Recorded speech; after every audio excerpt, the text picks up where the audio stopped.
ये धूप जर्द जर्द सी, ये चांदनी धुआं धुआं, ये तलतें बुझी बुझी, ये दाग दाग कहकशां, ये सुर्ख सुर्ख फूल हैं कि जख्म हैं बहार के, ये औस की फुहार हैं कि रो रहा है आसमां। दिलो नज़र के मोतियों की आब ढूंढता हूँ मैं, जिन्हें सहर निगल गई वो ख्वाब ढूंढता हूँ मैं। ये तल्ख तल्ख राहतें जराहतें लिए हुए, ये खून चुका लताफतें कसाफतें लिए हुए, ये तार तार पैरहन उरूसाए बहार का, ये खंदाजन सदाकतें कयामतें लिए हुए। ज़मीन की तहों में आफताब ढूंढता हूँ मैं, जिन्हें सहर निगल गई वो ख्वाब ढूंढता हूँ मैं। कहाँ गई वो नींद की शराब ढूंढता हूँ मैं। नाज़रीन, मैं हूँ यासिर रशीद और आप मेरा व्लॉग देख रहे हैं। नाज़रीन, 14 मई गुजर गया। सुप्रीम कोर्ट के हुक्म के मुताबिक पंजाब में आम इंतखाबात ना हो सके। आज दौरान समाज चीफ जस्टिस ने कहा कि मुल्की इदारों और असासों को जलाया जा रहा है। अदालत ने सिर्फ आइन नहीं, हालात को भी देखना है। इदारों की तजलील और तनसीबात को जलाया जा रहा है। ये सुप्रीम कोर्ट के चीफ जस्टिस की जानिब से कहे गए हैं, जिसे आप ये कह रहे हैं कि उसे मुल्की हालात का इल्म नहीं है। चीफ जस्टिस ने यह कहा कि जब जंगी हालात हों तो कानून खामोश हो जाता है। चीफ जस्टिस उमर अता बंदियाल की सरबराही में 3 रुकनी खुसूसी बेंच ने केस की समाअत की, जिसमें जस्टिस एजाजुल एहसन, जस्टिस मुनीर अख्तर भी शामिल थे। इलेक्शन कमीशन ने 14 मई को इंतखाबात के फैसले पर नजरसानी की दरख्वास्त दायर कर रखी है। एक तो नजरसानी इलेक्शन कमीशन का मौक़िफ़ यह था कि आप तारीख को आगे ले जाएं, वो तारीख जो हमने 8 अक्टूबर की दे रखी है। दूसरा, इलेक्शन कमीशन ने यह भी कह रखा था कि आपके दायरा इख्तियार में नहीं आता कि आप तारीख का ऐलान कर दें।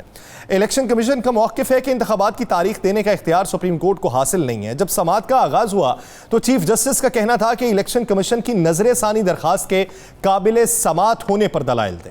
आप दलाइल में कितना वक्त लेंगे? वकील इलेक्शन कमीशन का कहना था कि मुझे 2 से 3 दिन दरकार होंगे। इस दौरान पाकिस्तान तहरीक इंसाफ के वकील अली जफर रोस्टम पर आए। उनका कहना था कि आइन का कत्ल कर दिया गया, मुल्क की आबादी का 10 करोड़ हिस्सा नुमाइंदगी से महरूम है। चीफ जस्टिस ने कहा कि मुल्क में इंतखाबात का वक्त अभी है। परेशान कुन है कि जिस तरह सियासी ताकत इस्तेमाल हो रही है, बाहर देखें कि क्या माहौल है।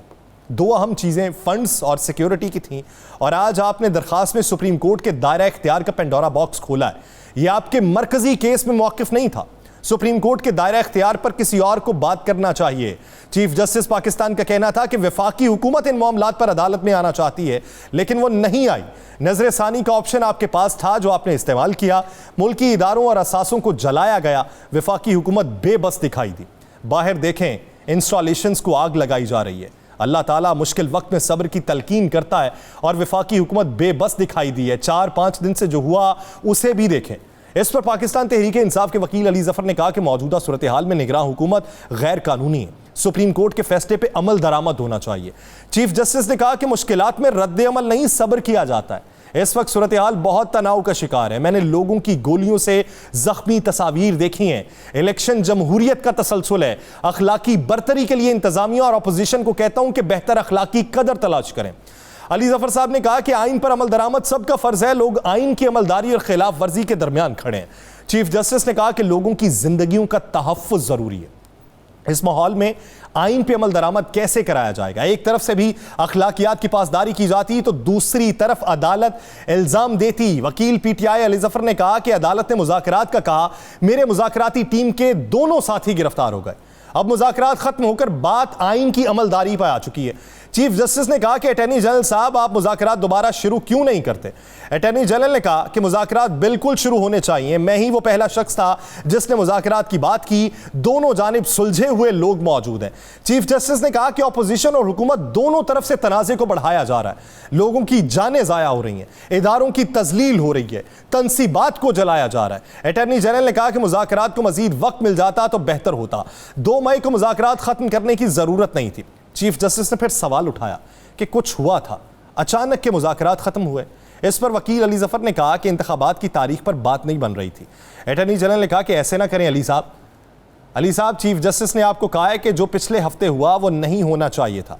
अली जफर ने कहा कि पिछले हफ्ते नाम की जमहूरी हुकूमत ने साबिक वज़ीर आज़म को इहाता अदालत से गिरफ्तार किया। अटॉर्नी जनरल ने कहा कि आप ये भी देखें कि उसके बाद क्या हुआ है।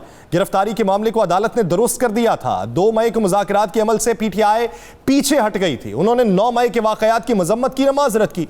चीफ जस्टिस ने कहा कि मुज़ाकरात दोबारा शुरू करें, जो बयानिया दोनों जानिब से बनाया जा रहा है उसका हल निकालें। अली जफर दुरुस्त कह रहे हैं कि बॉल हुकूमत के कोर्ट में है, हुकूमत मुज़ाकरात की दावत दे तो अली जफर भी अपनी क़यादत से बात करें। सुप्रीम कोर्ट पाकिस्तानी अवाम के हुकूक के दिफा के लिए मौजूद है। बुनियादी हुकूक के नफाज के लिए अमन होना जरूरी है। इकॉनमी मुंजमद पड़ी है। कल मोटरवे पर सफर किया, वो खाली थी, लोग बाहर नहीं निकल रहे, चुप होके बैठ गए। बाहर शदीद पुरतशद्दुद माहौल है। बदतरीन दुश्मन के बारे भी जबानों को कंट्रोल करना चाहिए। चीफ जस्टिस ने कहा कि अटॉर्नी जनरल मुज़ाकराती टीम को बाहर लाएं, सूरत हाल खराब ना हो। सुप्रीम कोर्ट अवाम के बुनियादी हुकूक की मुहाफिज है। मईशत का पहिया रुक जाए तो ज्यादा खराबी होगी। जिस तरह के पुरतशद्दुद वाकयात सुन रहे हैं, तशवीशनाक हैं। 90 दिन में आइन कहता है कि इलेक्शन होना चाहिए, आपका ख्याल है कि हम भूल गए हैं? अली जफर साहब, आप हाई मॉरल ग्राउंड पर जाएं। अगर तफरीक ज़दा मुआशरा होगा तो इंतखाबात के नताइज को कौन मानेगा? चीफ जस्टिस ने कहा कि मेरा पैगाम है कि दोनों जानिब से अखलाकियात के आला मायार को कायम किया जाए। कानून पर अमल तभी होगा जब अमन होगा। हुकूमत ने इलेक्शन कमीशन की तरह बातें की हैं, लेकिन अदालत से रुजू नहीं किया। चीफ जस्टिस ने कहा कि आइन में 90 दिन है तो 90 हैं। 14 मई का हुक्म था तो 14 मई ही पर अमल होना था। अदालत को अपने कंडक्ट पर मुतमईन करें। दोनों तरफ में चोर सियासी जमातें अगले हफ्ते इस केस की समाअत करेंगे। चीफ जस्टिस ने कहा कि अदालत ने सिर्फ आइन नहीं, हालात को भी देखना है, बाहर के हालात देख रहे हैं, इसलिए फिलहाल समाअत जल्दी नहीं रखना चाहते। इलेक्शन कमीशन की दरखास्त में अच्छे निकात हैं। वफाकी हुकूमत यह नुक्ता उठा सकती थी, लेकिन उन्होंने नजर सानी दायर ही नहीं की। तहरीक इंसाफ के वकील अली जफर ने फिर कहा कि नजर सानी का दायरा महदूद होता है। नजर सानी दरखास्त में नए निकात नहीं उठाए जा सकते। चीफ जस्टिस ने कहा कि दरखास्त काबिल समाअत होने पर इलेक्शन कमीशन का मौक़िफ़ सुनना चाहते हैं। बाज़ निकात गौर तलब है, उन पर फैसला करेंगे। इलेक्शन कमीशन के वकील ने कहा, जो सजील सवाती थे, उन्होंने कहा कि नजर सानी का दायरा महदूद नहीं होता। आईनी मुकदमात में दायरा इख्तियार महदूद हो ही नहीं सकता। अली जफर ने कहा कि 14 मई गुजर चुका है, आइन का इंतकाल हो चुका है, निगरान हुकूमतें अब गैर आईनी हो चुकी हैं, अदालत अपने फैसले पर अमल करवाए। चीफ जस्टिस ने फिर कहा कि फैसला हतमी हो जाए फिर अमल दरामद कराएंगे। कल एक अहम मामले की समाअत है, जल्दी तब करते जब मालूम होता कि इलेक्शन का वक्त आ गया। जिस अंदाज में सियासी कुव्वतें काम कर रही हैं, ये दुरुस्त नहीं है। लोग जानों से हाथ धो रहे हैं, इदारे खतरात और धमकियों की जद में हैं, सरकारी और निजी इमलाक का नुकसान हुआ है। अमन व अमान को बरकरार रखने में हिस्सा डालें। मुश्किल वक्त में सब्र करना होता है, ना कि झगड़ा। लोग आज दीवारें फलांग रहे थे, हुकूमत नाकाम नजर आई। हम अपना फर्ज अदा करते रहेंगे और इदारों का एहतराम करना होगा। अली जफर ने कहा कि तहरीक इंसाफ की पूरी क़यादत गिरफ्तार है। इस माहौल में क्या मुज़ाकरात हो सकते हैं? अब मुज़ाकरात नहीं, सिर्फ आइन पे अमल दरामद चाहते हैं। चीफ जस्टिस ने कहा कि फरवरी में एक फरीक आइन की खिलाफ वर्जी कर रहा था। अली जफर साहब, सुप्रीम कोर्ट से रिलीफ लेने के लिए अदालत कंडक्ट देखती है, आप अपना कंडक्ट देखें। इदारों की तजलील और तनसीबात को जलाया गया। जब जंगी हालात हों तो कानून खामोश हो जाता है। इस बारे जस्टिस अजमल मियाँ की इंतहाई अहम जजमेंट मौजूद है। 14 मई से पहले क्या किया गया ये भी देखना है। अदालत ने सियासी जमातों समेत पंजाब और केपी के एडवोकेट जनरल्स को नोटिस जारी करते हुए केस की समाअत आइंदा हफ्ते मंगल यानी 23 मई तक मुलतवी कर दी। याद रहे कि सुप्रीम कोर्ट ने 4 अप्रैल को अपने फैसले में हुक्म दिया था कि पंजाब में 14 मई को इंतखाबात शफाफ, गैर जानिबदाराना और कानून के मुताबिक कराए जाएं। वफाकी हुकूमत 10 अप्रैल तक इलेक्शन कमीशन को 21 अरब रुपए का फंड जारी करे। इलेक्शन कमीशन 11 अप्रैल को सुप्रीम कोर्ट में फंड्स मुहैया करने की रिपोर्ट जमा करवाए। इलेक्शन कमीशन फंड की रिपोर्ट बेंच मेंबरान को चैम्बर में जमा करवाए। दूसरी जानिब पाकिस्तान डेमोक्रेटिक मूवमेंट ने सुप्रीम कोर्ट के बाहर एहतजाज का ऐलान किया और आज सब जमा हो गए। अब एक तरफ सुप्रीम कोर्ट ये कह रही है कि मामलात को कूल डाउन करने की कोशिश कीजिए, अफहाम तफहीम से काम लीजिए, जिस तरीके से आप अमल पैरा हैं उस तरीके से सब कुछ नहीं हो सकता। तो दूसरी जानिब वफाक की तमाम इत्तेहादी जमातें, जो सियासी जमातें हैं, जिन्होंने फरीक बनने का पहले इल्तजा की थी, उन्होंने बाद में ये फैसला किया कि हम तमाम पॉलिटिकल केसेस जो सुप्रीम कोर्ट के हैं उसका बाइकआउट करेंगे, उसमें शामिल नहीं होंगे। हम 3-2 के फैसले को नहीं मानते, 4-3 के फैसले को मानते हैं। इसीलिए आज फारूक एच नाइक साहब पेश नहीं हुए, आजम नज़ीर तारड़ साहब पेश नहीं हुए, उधर से JUIFA के कामरान मुर्तज़ा पेश नहीं हुए, दीगर रहनुमा पेश नहीं हुए। तो ये जब इनके वकला पेश नहीं हुए, इनकी नुमाइंदगी नहीं हुई, तो यानी वो ये बात का ऐलान कर चुके हैं कि अब हम इंतखाबात के हवाले से सुप्रीम कोर्ट के किसी फैसले पर अमल दरामद नहीं करेंगे। इसी के पेश नज़र PDM के सरबराह मौलाना फजलुर रहमान ने तमाम सियासी जमातों को सुप्रीम कोर्ट के बाहर एहतजाज की दावत दी। उस एहतजाज की दावत के बाद हुकूमत और JUI में मुज़ाकरात हुए, जिसके बाद ये बात की गई कि आप शाहराए दस्तूर पे धरना देना चाहते हैं, आप मकाम को तब्दील कर दें। मौलाना फजलुर रहमान ने हुकूमत को वाज़ेह किया कि एहतजाज सुप्रीम कोर्ट के सामने ही होगा। तो उसके बाद पुलिस ज़राए ये बताते हैं कि धरने का स्टेज सुप्रीम कोर्ट से थोड़ा पीछे लगवाया गया और हमने ये कहा कि थोड़ा सा पीछे लगवा लें। अब सवाल ये पैदा होता है कि जब शहर इक़्तिदार के अंदर दफ़ा 144 नाफिज है, जब शहर इक़्तिदार के अंदर आइन के आर्टिकल 245 के तहत आपने फौज बुलवा रखी है, जब शहर इक़्तिदार के अंदर किसी भी एहतजाज के लिए आपको इंतज़ामिया से पहले इजाज़त लेना पड़ेगी, अगर इंतज़ामिया इजाज़त देती है तो फिर आर्टिकल 245 और दफ़ा 144 का नफाज जो था उसे कलअदम करार देना पड़ता। अगर कलअदम करार भी दे देते तब भी शाहराए दस्तूर जो रेड जोन का एरिया है, जिसमें पार्लियामेंट मौजूद है, ऐवान सदर मौजूद है, जिसमें वज़ीर आज़म हाउस मौजूद है, जिसपे इलेक्शन कमीशन का दफ्तर मौजूद है, जिसमें सुप्रीम कोर्ट मौजूद है, ये वो रेड जोन का इलाका है, इस पे एहतजाज नहीं हो सकता। लेकिन वहां पे फिर एहतजाज हुआ। आज हमें यह भी देखने को मिला कि पुलिस खड़ी लोगों को हिदायत देती रही कि इस रास्ते से नहीं, इस रास्ते से आप रेड जोन में दाखिल हो सकते हैं। दरवाजे फलांगे गए। अगर आप पार्लियामेंट के फ्लोर के ऊपर खड़े होकर ये बातें कर रहे हैं कि लगामें खींचना पड़ेंगी किसी की, तो लगामें फिर एक लगाम नहीं खींचना पड़ेगी, आपको दोनों लगामें खींचना पड़ेंगी। आपने घोड़े को किसी एक तरफ नहीं मोड़ना, आपने सीधा रास्ता इख्तियार करना है जो सही रास्ता है। फिर आपको रोकना चाहिए था, लेकिन कौन रोकता? पाकिस्तान मुस्लिम लीग नून की नायब सदर भी आज उसी धरने के अंदर मौजूद थी। MQM ने भी हिमायत का ऐलान किया, ANP ने पहले इनकार किया फिर हिमायत का ऐलान कर दिया, पाकिस्तान पीपल्स पार्टी ने भी हिमायत का ऐलान किया। BNP से सवाल होगा, BAP से सवाल होगा कि आप रियासत का सतून का हिस्सा थे पार्लियामेंट का, और आपने पार्लियामेंट के दूसरे सतून के खिलाफ उस एरिए के अंदर एहतजाज करना चाहा जहां पर पाबंदी थी, तो फिर आप किसको किस तरीके से रोक पाएंगे? बैनुल अक़वामी सतह पर किस तरीके से पाकिस्तान का तशख़्ख़ुस पामाल जो हो रहा है उसका बहाल कर पाएंगे? हम एक तरफ तशख़्ख़ुस पामाली के ऊपर अभी हर्जा सराई का सामना कर रहे हैं कि किस तरीके से तंसीबात को निशाना बनाया गया, अभी हम उसका जवाब नहीं दे पा रहे कि अवाम के अंदर इतनी नफरत क्यों पैदा हुई या रोकथाम क्यों ना हो पाया। अभी हम उसकी वो दाग नहीं अपने धब्बा उतार पाए और अभी दूसरा धब्बा हम लगवाने जा रहे हैं। किस तरीके से पाकिस्तान को बचाना है? इलेक्शन कमीशन या वज़ीर आज़म हाउस के सामने स्टेज लग जाए तो एतराज़ नहीं है, ये इंतज़ामिया ने कहा, पुलिस ने कहा, ये हमारे लिए सोचने की बात है।